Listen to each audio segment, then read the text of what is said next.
Si vous étudiez la finance, écoutez bien. Découvrons ensemble le fonctionnement des obligations. Une obligation, c'est comme un prêt que vous accordez à une entreprise ou à un gouvernement. En échange, ils s'engagent à vous rembourser le montant emprunté et vous versent régulièrement des intérêts, appelés coupons. Imaginons que vous achetiez une obligation de 1000 $ avec un coupon de 5%. Cela signifie que vous recevrez 50 $ par an. C'est simple, non? Mais, car il y a un mais. Si les taux d'intérêt baissent et que les nouvelles obligations ne proposent que 3%, votre obligation à 5% devient très attractive. Les investisseurs seront prêts à payer plus de 1000 $ pour l'obtenir. C'est ainsi que la valeur de l'obligation augmente. A l'inverse, si les taux d'intérêt augmentent à 7%, votre obligation perd de son intérêt. Les investisseurs préféreront acheter de nouvelles obligations. La valeur de votre obligation diminue donc. Mais devinez quoi? Le coupon reste le même, 50 $ par an. En résumé, la valeur d'une obligation et le taux du coupon sont comme une balançoire. Quand l'un monte, l'autre descend. Je laisse le druide poursuivre. Alors, je vais vous montrer chez Interactive Brokers comment faire une recherche d'obligations. Donc ici, vous allez aller en haut, vous avez vu, vous avez accueil, portefeuille, transactions, recherche. Vous allez dans recherche et là, vous cliquez tout simplement sur scanner d'obligations. Vous allez arriver sur cette page ici. Vous avez le choix entre les obligations de société mondiale. Donc là, par exemple, vous pouvez trouver des obligations d'Apple, de Microsoft ou autres entreprises qui cherchent du coup à avoir des liquidités contre un taux d'intérêt. Vous avez les certificats de dépôt US, les bons du trésor US, les obligations municipales et les obligations souveraines hors États-Unis. Mais ça peut être intéressant quand même de regarder s'il n'y a pas des obligations d'État comme la Suisse ou des pays qui sont quand même solides au niveau de l'économie et qui peuvent rapporter un taux d'intérêt assez sympathique. Mais ça, je vous ferai une autre vidéo tout à l'heure pour vous montrer sur un autre site qui permet de voir ça d'un coup d'œil de manière beaucoup plus claire. Alors, la date d'expiration, on ne va pas le rentrer. Par contre, on va mettre un taux de coupon minimum de 4,5% pour le rendement. Type de trésorerie, là vous pouvez mettre ce que vous voulez. Moi, je vais rien mettre de particulier. J'ai envie vraiment d'avoir quelque chose d'assez large. Et puis vous cliquez tout simplement sur voir les résultats. Donc là, vous voyez qu'on a déjà des obligations qui apparaissent à gauche. Vous avez les dates d'échéance ici qui sont 2026, 2025. Donc vous avez même des courtes échéances puisque là, alors là, c'est une longue échéance, ça va jusqu'en 2044. Donc là, ça veut dire qu'en investissant en 2024, vous pouvez garder pendant 20 ans votre obligation. Vous avez 20 ans et vous allez avoir un taux assuré de 4,13% puisque normalement, c'est des taux fixes. Donc ça peut être très intéressant lorsque les taux d'intérêt sont pas mal montés, ce qui a été le cas depuis 2022. Donc je vous rappelle, il y avait cette vidéo qui parlait de ça. Et donc ici, voilà, vous avez toute la liste. Donc là, vous avez les colonnes qui expliquent le rendement au cours. Bref, voilà, c'est aussi simple que ça pour le scanner d'Interactive Brokers. Donc bien sûr, on va plutôt favoriser les rendements les plus élevés pour notre cash, mais ça dépend aussi de la durée dans laquelle vous voulez conserver vos obligations. Si c'est plus pour un placement court terme, il faudra chercher des échéances plus courtes par rapport à la date actuelle.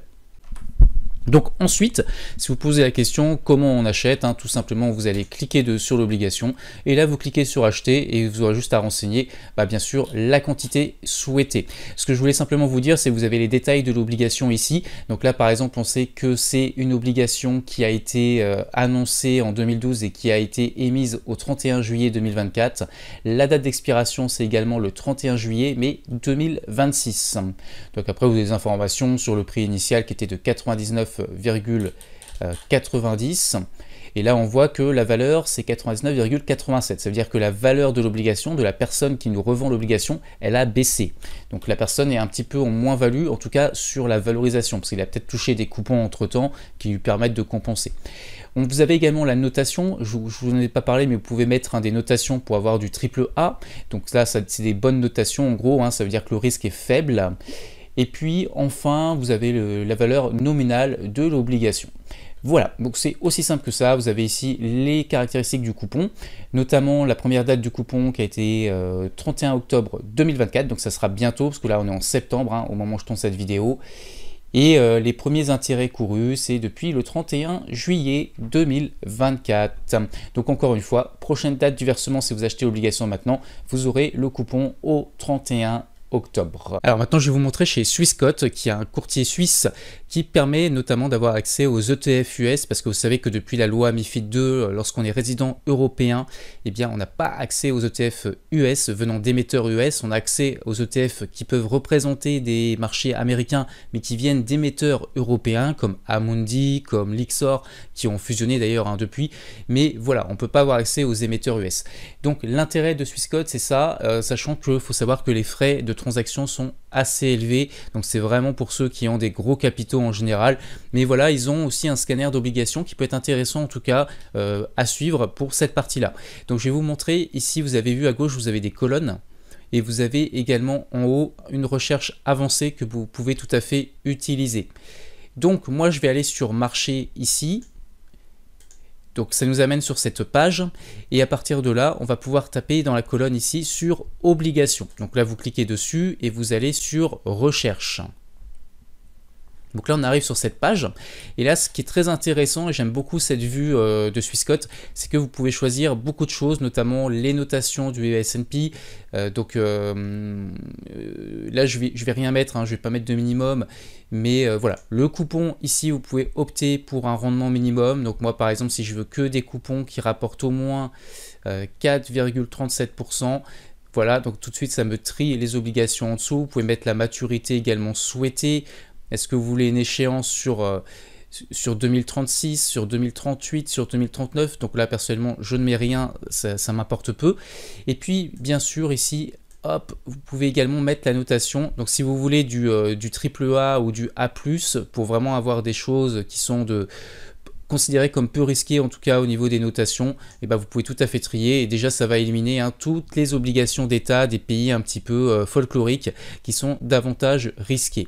Donc vous pouvez également, vous avez dans les recherches avancées la possibilité de trier par obligations d'État ou ce genre de choses. Si vous voulez que les obligations d'État par exemple, vous avez tout à fait la possibilité de le faire. Donc vous pouvez le faire également ici, vous pouvez choisir une devise, admettons que vous êtes en euros et vous souhaitez plutôt investir sur des obligations qui vont être en USD ou en CHF pour avoir une devise qui est forte. Donc vous pouvez tout à fait sélectionner la devise. Le type de coupon également, donc est-ce que vous voulez un coupon qui est fixe ou qui s'indexe à l'inflation? Donc ça c'est également possible, donc moi je vais mettre tous pour pas m'embêter. Et puis vous avez le secteur, donc vous pouvez avoir des obligations du secteur bancaire, de l'énergie, financier, de ce que vous voulez en réalité, et puis également des obligations souveraines. Donc moi les obligations d'État c'est ça. Donc je vais cliquer dessus et là vous voyez que d'un coup ça nous trie déjà avec des pays beaucoup moins folkloriques, avec la colonne des notations, la colonne de la maturité, la colonne du coupon. Donc là, on voit qu'il y a des obligations qui versent jusqu'à 9% au Canada. Le seul problème, c'est que c'est sur du CAD. Donc personnellement, je préfère investir soit sur du dollar, soit sur du franc suisse. Mais voilà, on a quand même des très hauts rendements. Alors là, c'est jusqu'en 2025, mais vous avez Canada ici avec 8% de rendement qui va jusqu'en 2027. Donc il y a quand même des choses très très intéressantes encore à l'heure actuelle. Vous avez également les obligations de la Finlande. Donc moi, celle-ci, je pense que je vais l'acheter puisque ça donne une échéance jusqu'en 2026 qui n'est pas extrêmement longue, mais la Finlande, c'est une très très bonne économie. Donc personnellement, et en plus c'est en USD pour la devise. Donc la notation, vous voyez qu'on est sur du A+, on n'est pas sur du AAA, donc c'est considéré comme un petit peu plus risqué. Mais voilà, pour moi ça reste une économie qui reste sûre et je ne vois pas les Finlandais faire défaut dans les 2-3 ans à venir. Donc voilà, vous pouvez tout à fait trier comme ça. Donc vous voyez que il y a le Canada qui revient quand même assez souvent. Là il y a l'Autriche. Vous avez Hong Kong aussi, si vous voulez des obligations de Hong Kong en USD. Hong Kong qui est une très très bonne économie aussi. Donc là vous avez quand même du 5,25%. Donc vous voyez qu'il y a vraiment de quoi faire. Moi ce que je conseille aussi beaucoup, c'est les obligations sur la Nouvelle-Zélande. Alors on va voir si on en trouve. Oui. Et là c'est exceptionnel. Alors, finalement c'est peut-être celle-ci que... Ah oui, par contre c'est en devise forcément. C'est en NZD. Mais voilà, vous avez jusqu'en 2054, je ne sais pas si vous vous rendez compte, jusqu'en 2054, vous avez du 5% de rendement. Je rappelle que lorsque vous détenez votre obligation jusqu'à l'échéance, vous n'êtes pas obligé de le faire, mais si vous la détenez jusqu'à l'échéance, votre capital est garanti et en plus vous aurez touché les 5% par an durant toute la durée. C'est uniquement si vous clôturez votre obligation avant la date d'échéance que vous pouvez avoir une plus-value ou une moins-value en fonction de si votre obligation a gagné en valeur ou a perdu en valeur. Comme je vous l'ai montré tout à l'heure sur Interactive Brokers, sur quelqu'un qui vendait son obligation qui avait un petit peu baissé par rapport à son prix d'émission. Donc voilà, bon, je pense que vous avez compris un petit peu l'idée, mais il y a vraiment des choses très intéressantes à faire, même si vous cherchez un gouvernement stable, mais jusqu'en 2029, voilà, il y a le Canada qui est très très bien avec du AAA, un coupon à 4,62%.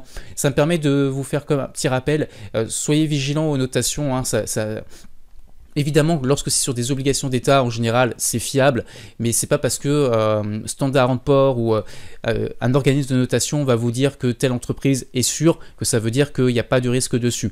Donc il faut toujours rester méfiant, il faut toujours faire ces vérifications de soi-même.